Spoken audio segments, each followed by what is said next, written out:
Dr. Katie. I am both a medical doctor and a breast cancer survivor. Welcome back to our Wellness Basics series.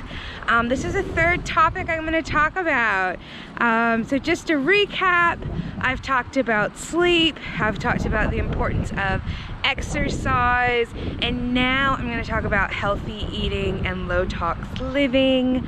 I am someone who's struggled with my weight my entire life, and I thought when I went to medical school that it would shed some light on what the perfect diet would be and I would know exactly what to do, and boy was I wrong. I actually left medical school feeling really confused about the dietary advice to give people, because when I read the research studies I realized that there's a lot of conflicting evidence.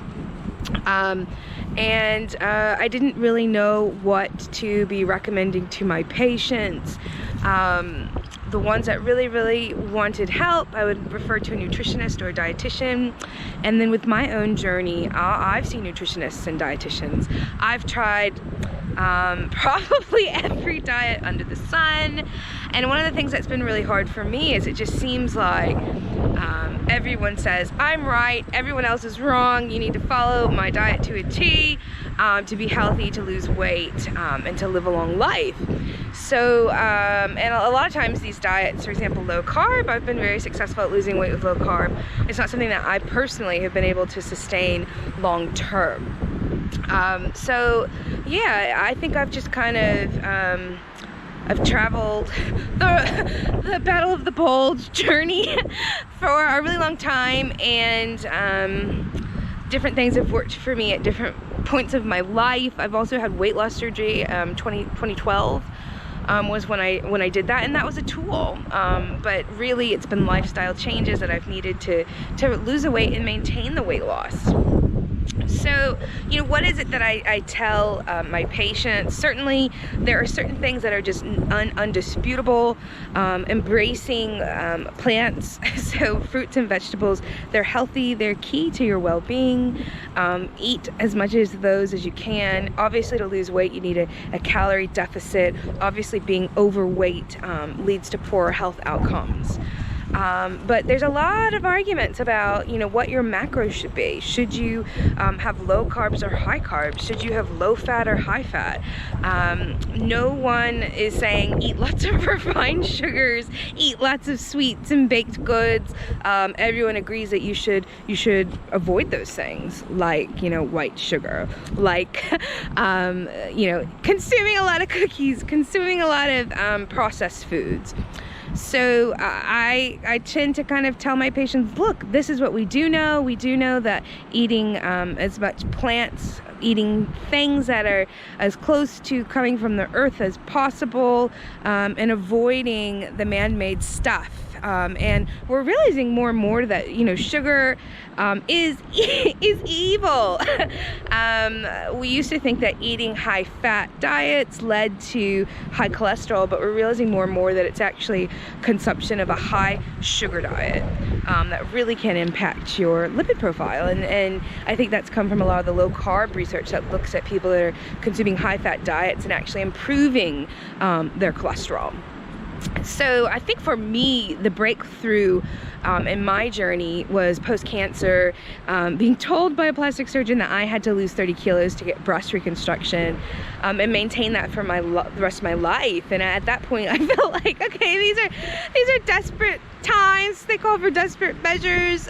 So when you eat sugar, it elicits a response in the brain that's a part of the reward pathway. Unfortunately, it's very similar to some illicit drugs. The reason is that dopamine plays a role in helping you feel a reward, and it reinforces this need and this desire to have that substance. And so sugar does that, and it does that for people to varying extents. I find that I can't eat sugar without wanting more and more and more. So sugar is something I have to avoid. So in my journey, I started looking at the different diets.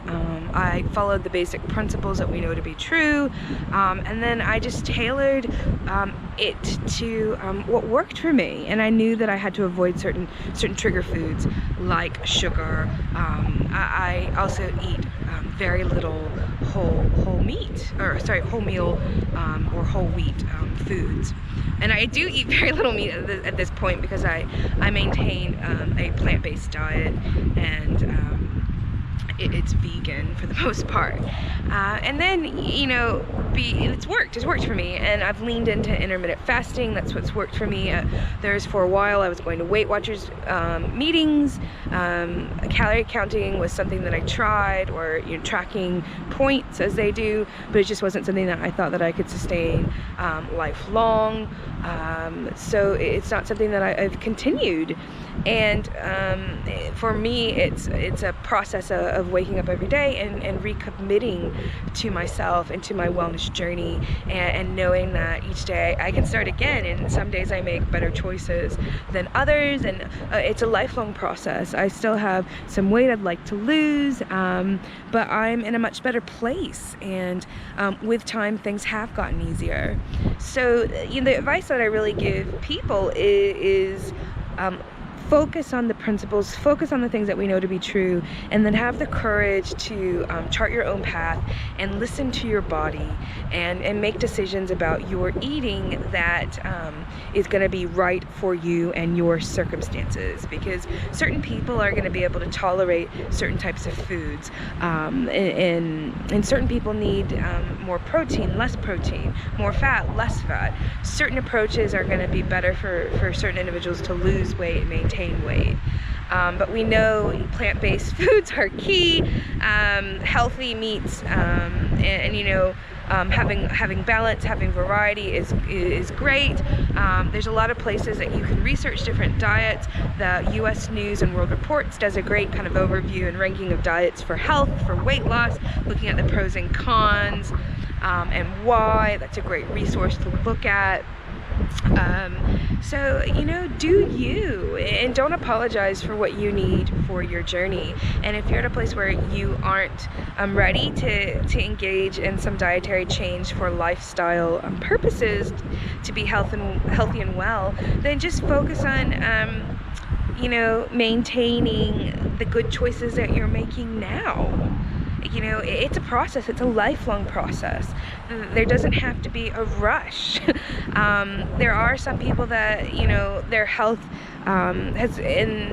health conditions have gotten to a point where there is more urgent need for them to make lifestyle changes. There are individuals where things like weight loss surgery may play more of a role.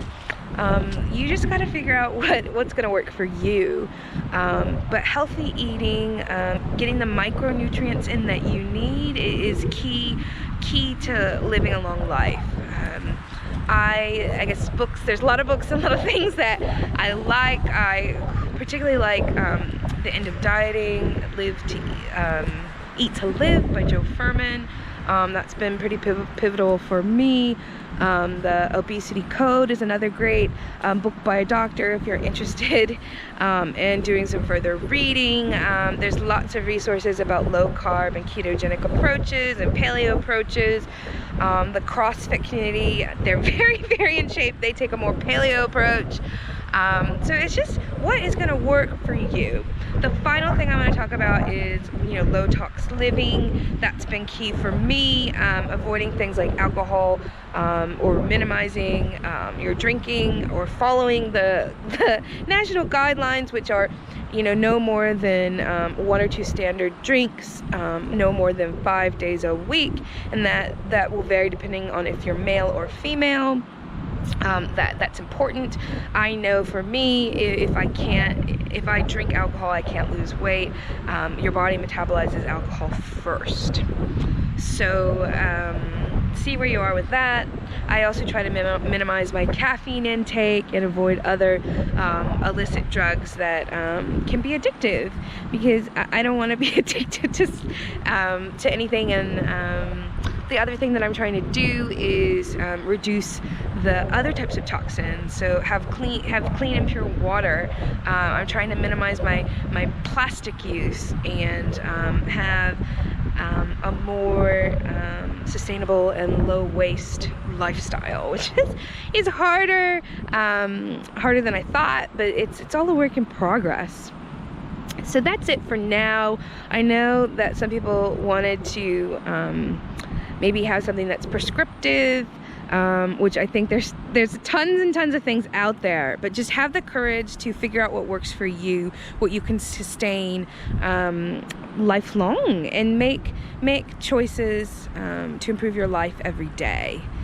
For me, what's really worked the most is intermittent fasting and plant-based. That's what I do, but it might not be what you need, so have the courage to do what you need to do, and remember that you're worth it. Have a lovely day. Bye bye.